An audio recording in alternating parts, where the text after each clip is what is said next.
L'Union socialiste des forces populaires, se basant sur les atouts de notre pays, qu'il s'agisse des infrastructures, qu'il s'agisse du capital immatériel, humain notamment, propose véritablement une stratégie de croissance qui s'inscrit en rupture avec ce qui s'est passé les 5 dernières années.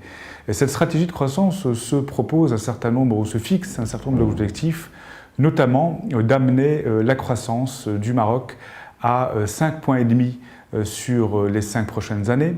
Nous proposons également de créer 150 000 emplois nets par an dans différents secteurs d'activité. Nous proposons également d'améliorer le revenu moyen par habitant de 20% sur les 5 prochaines années. Nous proposons de diminuer le taux de chômage de 10% actuellement à un niveau de 8% dans les 5 prochaines années.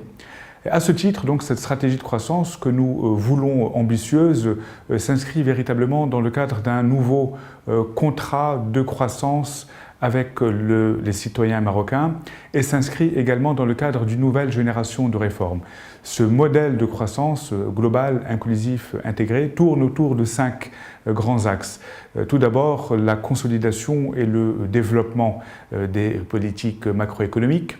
Ensuite, la consolidation, le renforcement et le raffermissement des politiques sectorielles. Et dans ce cadre-là, nous envisageons également d'explorer de nouveaux gisements d'opportunités. Troisième élément, donc l'environnement des affaires, qui également doit être mis à niveau, donc au niveau d'un certain nombre d'éléments, notamment l'aspect financier, le capital humain, les infrastructures, la lutte contre la corruption. Et en dernier lieu, un axe qui nous semble fondamental, c'est tout ce qui est lié au développement de l'entrepreneuriat particulièrement innovant pour permettre une meilleure insertion professionnelle de notre jeunesse.